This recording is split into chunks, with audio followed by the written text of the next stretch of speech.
शुरू करेंगे। आत्मिको हित है सुख सो सुख, आकुलता बिन कही, आकुलता शिव माहिन ताते, शिव मग लागो चाहिए। सम्यक दर्शन ज्ञान चरण शिव, मग सोच विद विचारो, जो सत्यारक रूप सो निश्चय, कारण सो व्यवहारो,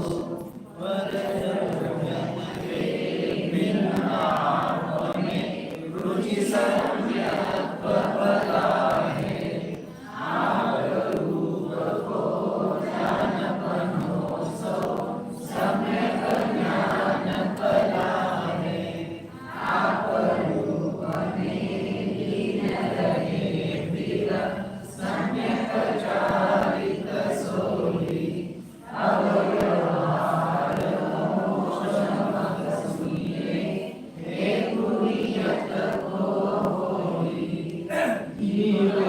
जीव तत्व अरुआश्रव, अंधर संवर जानो, निर्जय मोक्ष कहीं न तिनको, जो पायो शरणानो, ऐसोई समाहित व्यवहारी, अवैन रूप बखानो, इनको सुन सामान्य विशेष, दृढ़ प्रकृति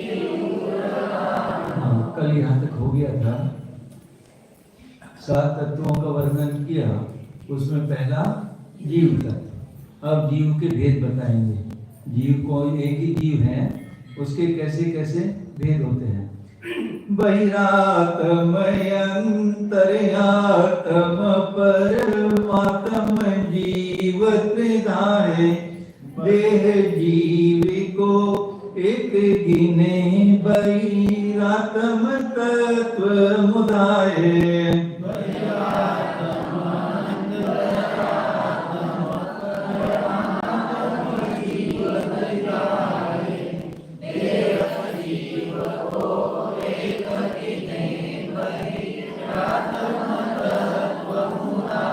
इधर बोलो।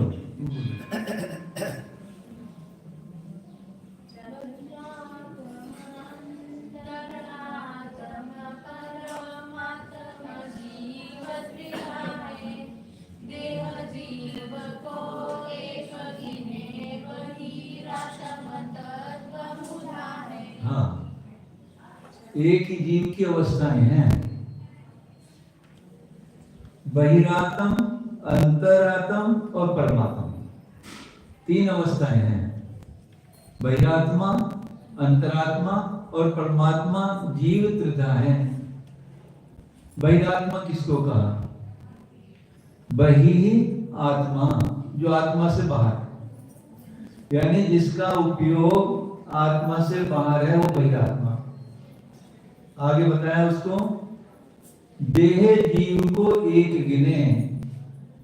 ये कौन है? ये कौन है?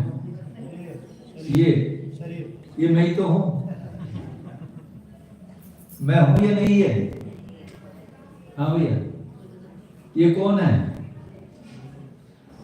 अभी कह रहे हो उद्गल, क्या है ये मैं हूं या नहीं हूं?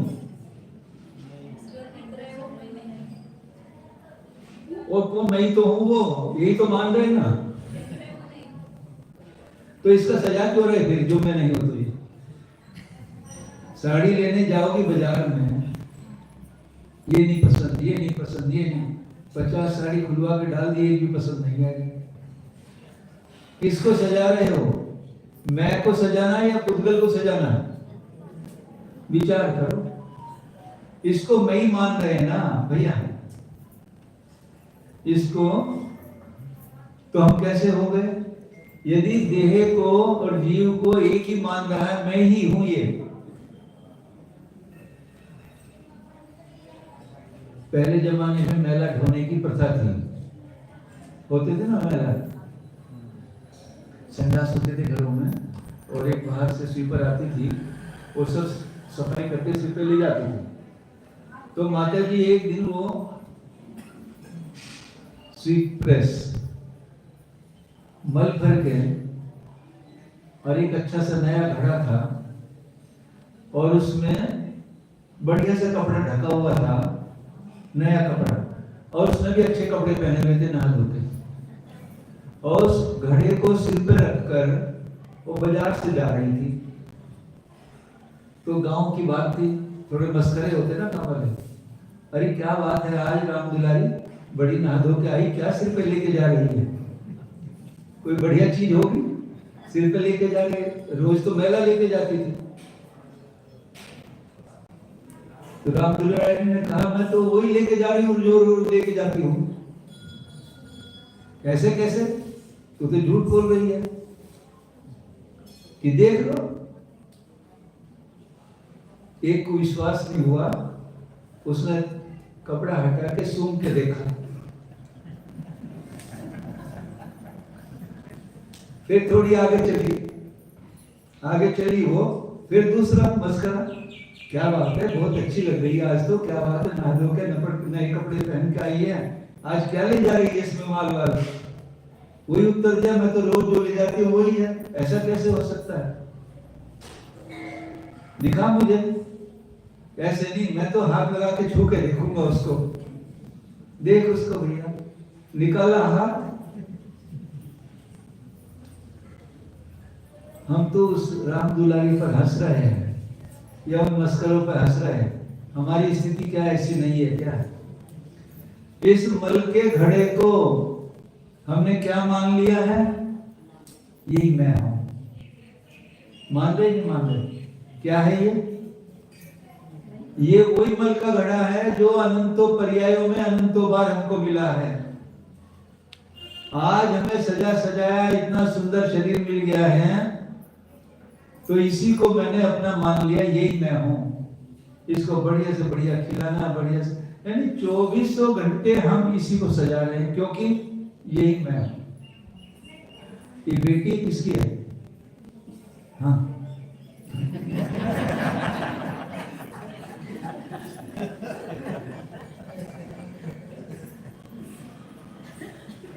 क्या हो गया ये क्या हो गया?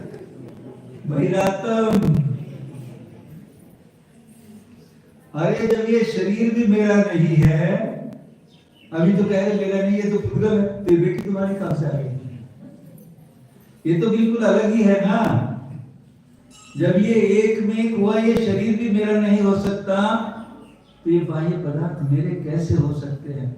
यदि उनको मान रहा है जो जी, वो उसकी बहिरात्म अवस्था है। भले ही व्यवहार में कहो कि मैंने जन्म दिया इसको, पर अंतर में क्या होना चाहिए? ये मेरे से बिल्कुल भिन्न है, इसका सब कर्म इसका अपना है, इसकी सोच अपनी है, इसका कर्म बंध आश्रम बंध निर्जरा मोक्ष सब इसके हैं, इसका मेरे से इसके भाव से कुछ भी संबंध। परंतु जो इसके विपरीत सोचता है, जैसे अभी बोला, यही तो मेरी तो बेटी है। किस कारण से? देखो, एक 100 बच्चों की लाइन लगी हुई है, सारे बच्चे सुंदर सुंदर, और हमारा बच्चा बिल्कुल काला कलूटा। प्रश्न किया गया माता से जिसका बच्चा काला था, इन सब बच्चों में सुंदर कौन सा बच्चा है?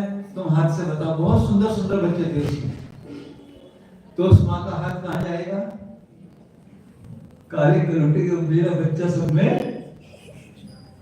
यानी कितनी बहिरात्म दशा है कि उससे कितना मोह जुड़ा हुआ है। ये मेरा बच्चा है, मुझे अन्य कुछ से तात्पर्य नहीं है, मेरा ही सबसे सुंदर है। और एक हॉस्पिटल में एक रूम में 2 बेड थे, दोनों पे बच्चे एक एक सोया हुआ था, लेटा हुआ, दोनों एक ही बीमारी ग्रस्त थे। एक डॉक्टर आया, पहले दूसरे बच्चे को देखा, बताया उसको कि 10 मिनट का मेहमान है। आप भी सुन रहे थे उस बात को। फिर 1 घंटे के बाद फिर विजिट पर आया आपके बच्चे को देखने के लिए, और वही जवाब दिया कि ये 10 मिनट का मेहमान है, तो आपके परिणामों में दोनों में अंतर होगा कि नहीं होगा? उसका भी जजमेंट सुना था अपने बच्चे के बारे में, जब सुना फर्क होगा नहीं होगा? उसके बच्चे के बारे में सुना तो हमें उतनी तकलीफ हुई क्या? और जब अपने बच्चे के बारे में कहा तो अपने पैरों की जैसे जमीन ही खिसक गई, अरे ये तो चला जाएगा, गया नहीं, फिर भी अंतर में से अभी लड़ना शुरू हो गया। क्यों? क्योंकि उसको अपना मानेंगे, सब बहिरात्म करने के लिए लक्षण है। अरे जितना इसकी आयु कर्म था उतना ही रहने वाला है, मेरा इसमें क्या है? ऐसा अपना हो सकता था क्या? जाने वाला है नहीं जाने वाला इसमें मुझे क्या? जितना आयु कर्म लेकर आया होगा उतना ही रहेगा ना मेरे पास। पर नहीं, मोह के कारण उसको इतना अपने अंदर इनकलकेट कर लिया, अपने को मान लिया इतना कि ये मेरा ही है, ये चला गया तो मेरे जिगर का टुकड़ा ही जैसे कटकर बाहर निकल गया, ऐसा होता है। तो ये सब बहिरात्म दशा है। देह जीव को, देह अपनी देह और जीव की एकता बताई, और जो बाह्य रुपया पैसा ये धन दौलत पत्नी मित्र आदि उन सब में एकत्र किया वो तो बहुत दूर की बात है। इस देह में भी जो एकत्व मिलता है कि यही मैं हूं, समझो बहिरात्म दशा है। 24 घंटे सुबह से उठते रात तक इस देह की सेवा हो रही है। जो जो मांगता है सब इसकी इच्छा पूरी करने में लगे हुए हैं। इस देह में ये जितने भी इसका सुबह से उठते ये चाहिए ये चाहिए ये चाहिए, रात को सोने तक भी इसकी इच्छाएं पूर्ण। अपने जीव की इच्छा क्या है ये भी कभी पूछा है कि हे आत्मन तू बता तू क्या चाहती है? अनंत काल बीत गया है, अभी तो उसकी तरफ दृष्टि नहीं जाती, इसलिए बहिरात्म बना है। जिस दिन उसकी दृष्टि उसकी ओर दृष्टि हो जाएगी अंतरात्मा बना हो जाएगा। कितना अंतर चल रहा है, अपने उपयोग की धारा चल रही है, नदी तो बहती है, निरंतर बहती है, उपयोग की धारा बह रही है। बस ये देखना है कि हमारे उपयोग की धारा किधर है। धारा हमारी बाहर की ओर है या अंदर की ओर है? बाहर की ओर है बहिरात्मा और अंदर की ओर है तो जब जब हम बाह्य विषयों कषायों के सेवन में लगे हुए हैं बहिरात्मा, और जिस समय हम अपनी आत्मा में अपने उपयोग को जोड़ लेते हैं अंतरात्मा बना। आगे बताएंगे इसको फिर, जब अंतरात्मा किसको कहा, यानी हमारा जब विषय कषायों में या देह आदि को हमने सब एक ही अपने को एकत्र कर रखा है, हमारे कंप्यूटर में फीड है, अपनी आत्मा का तो पता ही नहीं वहां पर। ये सब बहिरात्मा जीव के दर्शन, और वही जीव जब ज्ञान हुआ, सम्यक ज्ञान हुआ तो क्या बता रहे आगे, देह जीव को एक दिने बहिरात्म तत्व बुधा है। ऐसा मोहित हुआ है बहिरात्मा मूर्ख कि देह और एक जीव को एकत्व किया, यही मैं हूं। आगे उत्तम मध्यम जगन त्रिविधि के अंतर्यात्म ज्ञानी,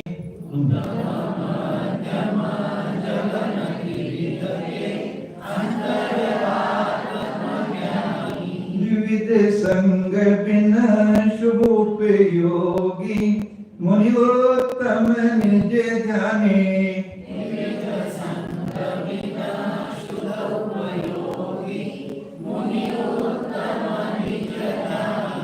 सब पढ़ेंगे। उत्तम मध्यम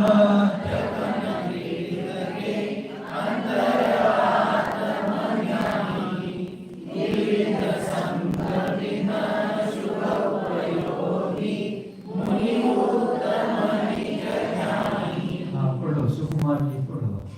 उत्तम मध्यम जगन त्रिविधि अंतर आत्म ज्ञानी, विविध संग बिन सुध उपयोगी मुनि उत्तम निज बहिरात्मा के बाद अब अंतरात्मा की पहचान करा रहे हैं। अंतरात्मा कौन है? अंतरात्मा को 3 भागों में बांटा है, उत्तम अंतरात्मा, मध्यम अंतरात्मा और जघन अंतरात्मा। तो उत्तम, मध्यम, जघन त्रिविधि के अंतर आत्म ज्ञानी, अंतरात्मा के ज्ञानी जीव उत्तम, मध्यम और जघन 3 प्रकार के। उत्तम किसको कहा? द्विविधि संग बिन शुभ उपयोगी। द्विविधि 2 प्रकार के संग माने परिग्रह, 2 प्रकार के परिग्रह के रहित। 2 प्रकार का परिग्रह मतलब अंतरंग परिग्रह और बाह्य परिग्रह। बाह्य परिग्रह तो आपको मालूम है, धन्य दान, दासी दास, कृपा भांडारी, 10 प्रकार का परिग्रह है, सब छोड़ दिया उनको। और अंतरंग में 14 प्रकार का परिग्रह है। 4 कषाय, 9 कषाय और 1 मिथ्या। अंतरंग परिग्रह 14 प्रकार का। तो अंतरंग परिग्रह बाह्य परिग्रह के रहित शुभ उपयोगी, शुभ उपयोग की स्थिति में शुद्ध उपयोगी लेना चाहिए। शुद्ध ही शब्द है यहाँ पे, शुद्ध ही है। शुद्ध इसमें हमारी पुस्तक में शुद्ध दिया है। हाँ, शुद्ध उपयोगी है। हम भी शुद्ध उपयोगी अभी इसमें पुस्तक में पढ़ा तो शुभ ही बोला हमने। ऐसे शुद्ध उपयोगी जीव मुनिराज कैसे हैं? वो मध्यम अंतरात्मा। यानी क्या कहने का तात्पर्य आचार्य आगे बताएंगे। उत्तम कौन है? हाँ हाँ, यानी इनको लेंगे हम माता जी 6ठी से 12वीं तक, 8वीं से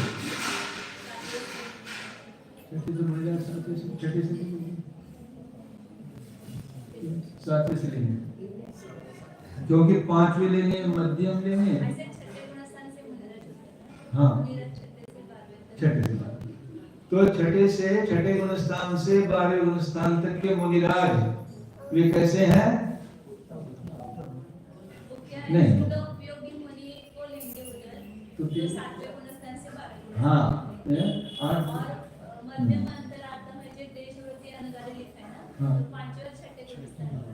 5वीं 6ठे को मध्यम में लेंगे और 4थे को जन्म में लेंगे। ठीक है। जो शुद्धोपयोग की भूमिका है वो 7वें गुणस्थान से बनती है। जो शुद्धोपयोगी जीव है 7वें गुणस्थान से सीढ़ी चढ़ते हुए 12वें गुणस्थान में, क्योंकि अंतरात्मा 12वें स्थान तक ही है, 13वें 14वें तो परमात्मा हो जाएंगे।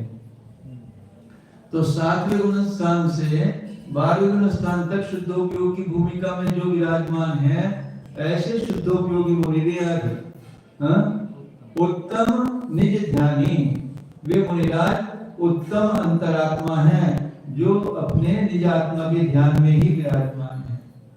मध्यम अंतर आत्म है ये देशव्रती अनुगारी, और जो देशव्रती है, देशव्रती माने प्रतिमाधारी, अनुव्रतधारी और अनुगारी, गृहत्यागिनी 6ठे गुणस्थान वाले अनुगारी, ये मध्यम अंतरात्मा है। जघन कहे अविरत समदृष्टि, ये पढ़ा नहीं है अभी हमने, ये ऊपर वाला पढ़ा था, ये नहीं पढ़ा है? हाँ, 4 के लिए नहीं, तो इसको पढ़ने एक बार। ऊपर वाला पढ़ा था 4 नंबर भी। मध्यम अंतर आत्म है जे देशव्रती अनगारी,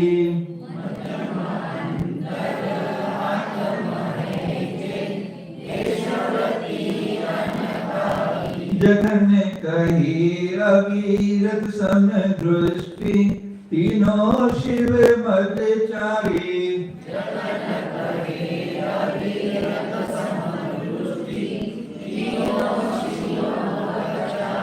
सकल निकल परमात्मा द्विविध तीन में गात निवारी,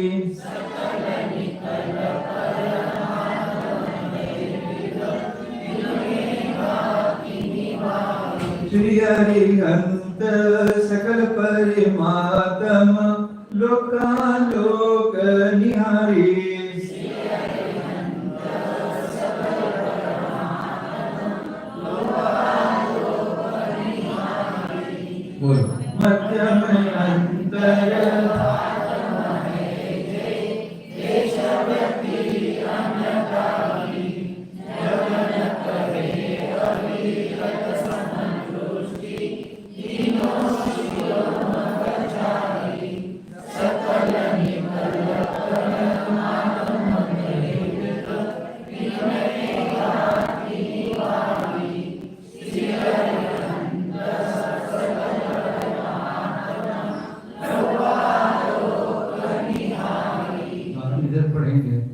पीछे काकी, सफेद साड़ी आपके पीछे। हाँ काकी, काकी पढ़ो आप। हाँ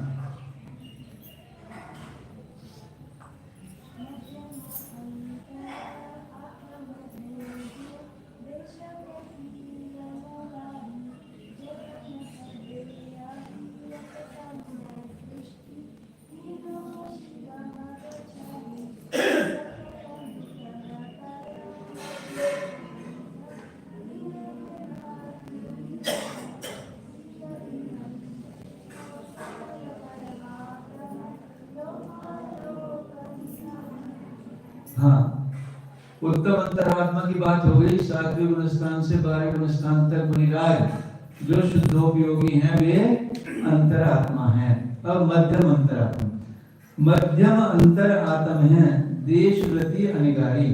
देशव्रती होते हैं अनुव्रतधारी, 5वें गुणस्थान वर्ती, देशव्रती हुए वे, और 6ठे गुणस्थान वाले मुनिराज गृह त्यागी, वे अंतरात्मा मध्यम अंतरात्मा में आते हैं। जघन करे अविरत समदृष्टि, और जघन अंतरात्मा 4थे गुणस्थान वाले सम्यक दृष्टि जीव, जिनको अनुव्रत भी नहीं है, महाव्रत तो नहीं, अनुव्रत भी नहीं, ऐसे अविरत यानी जो विरत नहीं है, जिनको अभी कोई भी व्रत नहीं है, ऐसे अविरत सम्यक दृष्टि जीव 4th गुणस्थानवर्ती जघन्य अंतरात्मा है। तीनों शिवमगचारी, सम्यक दर्शन होते ही शिवमगचारी यानी मोक्ष मार्ग पर लग गए हैं, शिव मार्ग पर आचरण करते हैं। 4थे गुणस्थान वाले को भी एक देश जिन संज्ञा मिल जाती है, एक देश जिन 4थे गुणस्थान में सम्यक दर्शन प्राप्त होते के साथ ही। आगे ये हो गए अंतरात्मा। तो हाँ, उत्तम अंतरात्मा किसे कहा, बोलो भैया।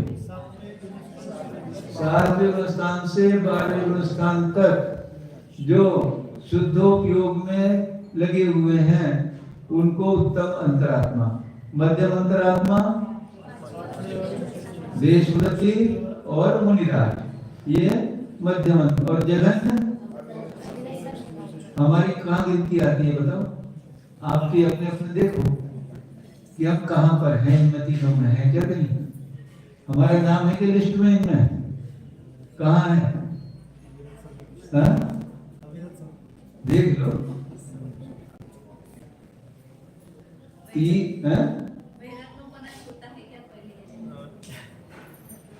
देखो अपने आप अंदर क्या है, कैसा है। व्यवहार में हम सब कर रहे हैं, सम्यक दृष्टि जीव व्यवहार में सब करता है, भोग भी भोगता है, दुकान भी चलाता है, व्यापार भी करता है, और उसके अंदर फीड है कंप्यूटर में कि ये सब मुझे करना पड़ रहा है।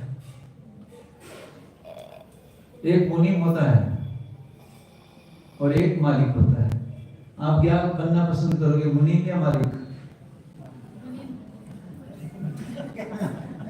मुनीम तो नौकर होता है, तो आप नौकर बनना पसंद करोगे मालिक? मुनीम बनना पसंद करोगे मालिक? डॉक्टर? हाँ हाँ, अच्छा मुनीम की नहीं, मुनीम बनना। बेटा कितनी उम्र हो गई, कितनी उम्र? हाँ बन सकता है, कभी बनना है? हाँ?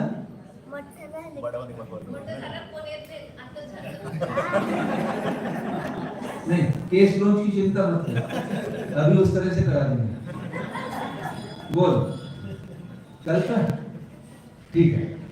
अब क्या करें यहाँ पर, मुनीम या मुनी? नहीं, मुनीम या मालिक? बोलो। हम मालिक बने हुए हैं तो समझो अभी भी बहिरात्मपना है। एक मुनीम होता है, उसको क्या मतलब है, केवल अपनी पगार। सेठ जी को नुकसान हुआ है या घाटा हुआ है या फायदा हुआ, उसका बहुत कुछ उपयोग रहता है क्या उसमें? अच्छा तो लगता है हमारे मालिक को कुछ घाटा ना हो, हमारे मालिक को नुकसान, पर उसको तो अपनी पगार दिखाई देती कि महीने में मुझे इतने मिलने हैं बस। मालिक को घाटा हो रहा है या कुछ हो रहा है उसको मतलब नहीं। यानी उससे वो निर्लिप्त है। कह रहा है मेरी दुकान है, जाके सुबह करेगा, मेरे ग्राहक है, मेरा माल है, रुपया भी सब करता है ना, हमारा रुपया नहीं दिया, सब हमारा हमारा कर रहा है, पर अंतर में क्या है, मेरा कुछ भी नहीं। ये मुनीम की बात। और मालिक बढ़िया एसी में बैठा हुआ है, कुछ करना भी नहीं उसको, बस शाम को रिपोर्ट मिलती है आज 10 लाख का घाटा हो गया। सेठ की वो क्या हालत होगी? मुनीम को कुछ फर्क पड़ा है क्या? तो सेठ जी को अगले दिन 10 लाख का फायदा हो गया, सेठ जी को हुआ है ना, मुझे क्या मिलना है, मुझे तो पगार ही नहीं मिलना। तो क्या बनना है? यानी अपने परिणामों की स्थिति को देखना है। तो अविरत सम्यक दृष्टि सब कुछ कर रहा है, सब कुछ करते करते भी उसके दिमाग में फीड है कि ये सब कुछ मेरा नहीं है। एक पंडित जी थे विद्वान, सभा में आने में देर हो गई उनको, सब आश्चर्यचकित, पंडित जी तो 1 मिनट भी देर नहीं लगाते। जब 1 घंटे बाद पहुंचे देर से, क्या बात पंडित जी आज लेट हो गए? एक मेहमान आया हुआ था, उसे विदा करने में देर हो गई। मतलब उनका बेटा शांत हो गया था, उसके क्रियाक्रम में थोड़ा विलंब हो गया। शमशान गए होंगे ना करने के लिए, आके ये जवाब दिया, कुछ भी चेहरे पे ऐसा नहीं था। एक मेहमान आया हुआ था, उसको विदा करने गया था, उसमें विलंब हो। ऐसी एक सम्यक दृष्टि की स्थिति होती है। वो जानता था कि इसका इतने काल का संबंध यहाँ लेके आया था, चला गया अपना, उसमें मेरा क्या गया? यदि मैं उसमें इतने आर्द्र परिणाम कर लेता तो मेरा सब कुछ चला जाता, कितना बंद कर लेता। ये सम्यक दृष्टि की दशा होती है, कुछ भी नहीं। चारित्र मोहिनी के कारण वो थोड़ा विचलित होता है। रामचंद्र जी विचलित नहीं हुए थे क्या? जब सीता का हरण हो गया तो पेड़ पौधों से भी पूछ रहे थे, मेरी सीता देखी क्या? कैसी स्थिति होती हो जाती है? या देखो, भरत चक्रवर्ती सम्यक दृष्टि नहीं थे क्या? क्या हो गया उनके सहज सम्यक दर्शन को कि भाई के ऊपर चक्र चला दिया? सम्यक दृष्टि ऐसा कर सकता है क्या? क्या बोल क्या कह रहे? यानी चारित्र मोह का उदय इतना परेशान कर सकता है, पर उनका सम्यक तो निर्मल था। जैसे ही उसका उदय खत्म हुआ, तुरंत ध्यान आया, रे मैंने क्या कर दिया?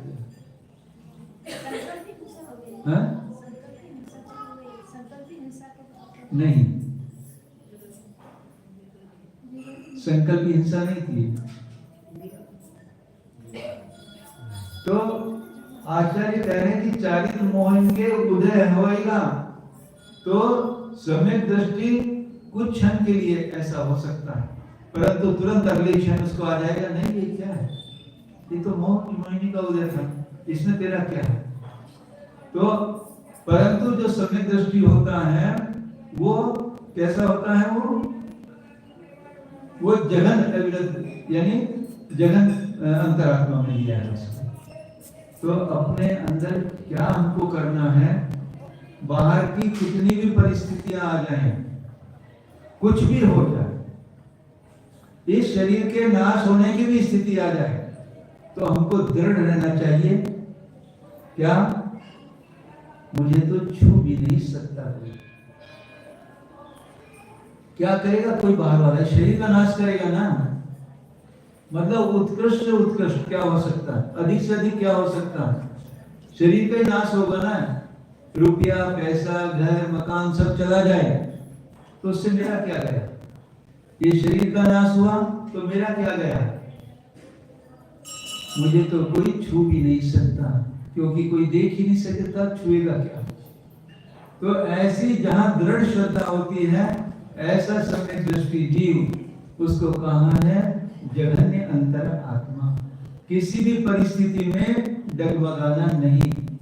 सब बाह्य स्थितियां है ना, और किसी ने दूसरे ने थोड़े ही किया है, मेरे कर्म का उदय है ना, मेरे कर्म का उदय है तो अच्छा है ना, कर्जा फिर जाएगा, कर्जा वापिस हो जाएगा, चला जाएगा, तो मैं तो हल्का हो जाऊंगा।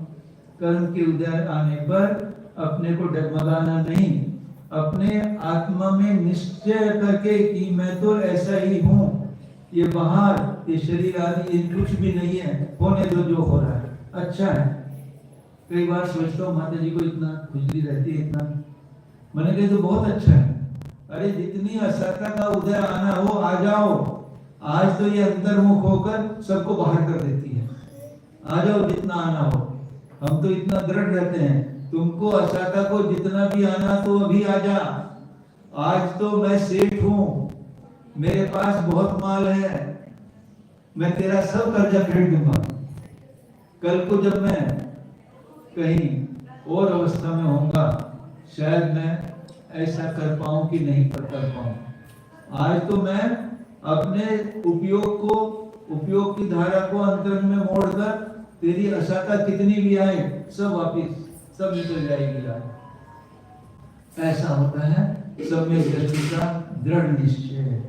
जरा सा कुछ शरीर में हुआ और हम फड़फड़ाने लगते हैं, ये क्या हो गया, ये क्या? होने दो जो हो रहा है, असत्ता आई है ना, कुछ ही क्षण के लिए है, निकल जाएगी, बस उस जब निकल जाएगी तो फिर साता ही साता है। तो ऐसा सम्यक दृष्टि जीव जो सोचता है, ऐसा बिल्कुल देह से भी अपने को भिन्न समझता है, ऐसा सम्यक दृष्टि जीव जगन सम्यक दृष्टि जगन परमात्मा है, जगन अंतरात्मा। ये हो गए तीनों शिवमचारी, तीनों भी मोक्ष मार्गी हैं, जगन्य अंतरात्मा, मध्यम अंतरात्मा और उत्तम अंतरात्मा। अब फिर कहा सकल निकल परमात्मा द्विविध, तीसरा भेद है। पहला भेद था बहिरात्मा, दूसरा और तीसरा। अब परमात्मा के दो भेद किए इन्होंने, एक सकल परमात्मा और निकल। सकल निकल परमात्मा द्विविधि, सकल परमात्मा और निकल, कल कहते हैं शरीर को, से कल के सहित यानी शरीर के सहित अनंत भगवान 13वें स्थान वाली समोसरण में विराजमान है। कैसे हैं? ऐसे ही तो है, केवल क्या हुआ, शरीर परमोदारिक हो गया है। 12वें स्थान तक तो ऐसे शरीर का जैसे ये बैठे हुए हैं, तभी तो कहते हैं ये अनंत की मुद्रा है, मामूली चीज नहीं है ये मिलना। आज हमें कैसा वैभव मिला हुआ है, अनंत की मुद्रा मिली हुई है। तो कैसे हैं सकल परमात्मा शरीर सहित परमात्मा, और कैसे हैं एक दूसरे निकल परमात्मा जो शरीर रहित यानी सिद्ध भगवान। सिद्ध भगवान को कहा निकल, शरीर से रहित। तो ऐसे परमात्मा दोनों, अनंत परमात्मा और सिद्ध परमात्मा, ऐसे परमात्मा दो प्रकार के हैं। उनमें पहले सकल परमात्मा कैसे हैं, तीन में, इन दोनों में घाती निवारी, जिन्होंने 4 घातियां कर्मों को नष्ट कर दिया है। घाती निवारी माने जो घातियां कर्मों से रहित हैं। ऐसे कौन है? श्री अरिहंत सकल परमात्म। ऐसे सकल परमात्मा शरीर सहित परमात्मा अनंत भगवान कैसे हैं? लोकालोक निहारी, सर्वज्ञ हैं, जो लोक अलोक को निहारते में देखते अवलोकन करते हैं, जिनके उपयोग में पूरा लोक अलोक का अर्थ लोक के सब द्रव्यों की भूत भावी वर्तमान सभी पर्यायें एक साथ झलकती है। ऐसे अनंत भगवान जो लोकालोक को एक साथ देखने वाले हैं, ऐसे वे सकल परमात्मा, जैसे अनंत भगवान शरीर सहित परमात्मा, एक परमात्मा ये हुए। सकल परमात्मा दो प्रकार के बताए थे, सकल परमात्मा और निकल परमात्मा। अनंत भगवान सकल परमात्मा हैं। और अब सिद्ध भगवान की बात, समय तो हो गया भैया, कल करेंगे इसको, सकल परमात्मा और निकल परमात्मा। इसको और अभी आवश्यकता है थोड़ा सा, तो इसको कल करेंगे। यही पूर्ण करते हैं। माता जी को माइक दो, ध्यान करो।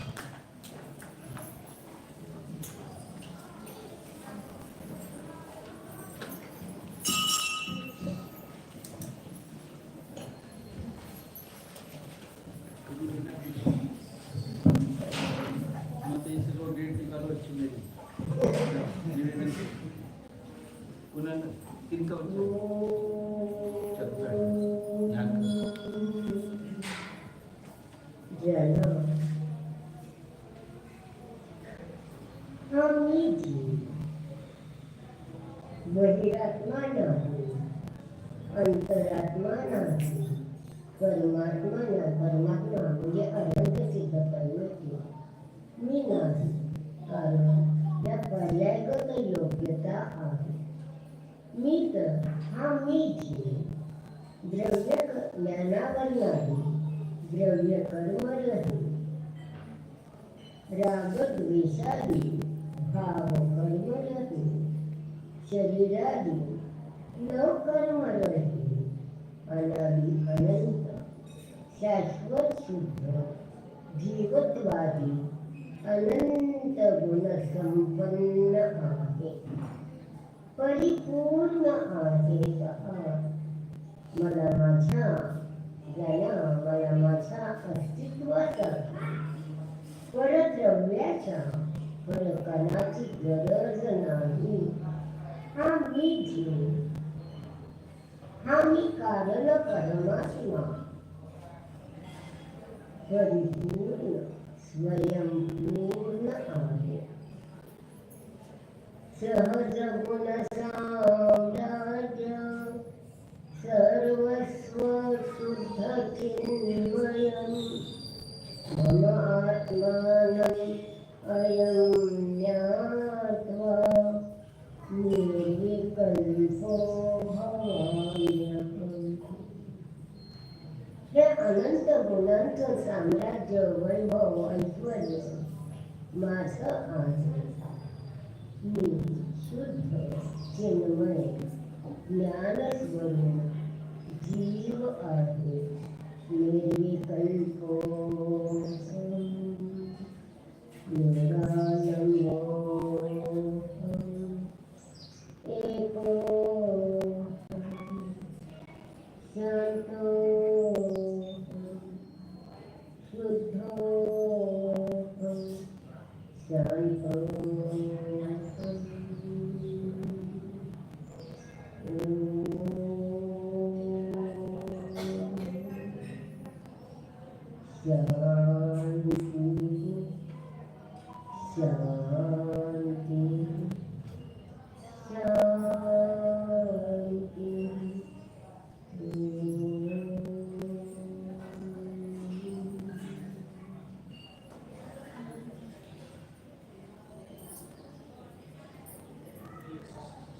नमो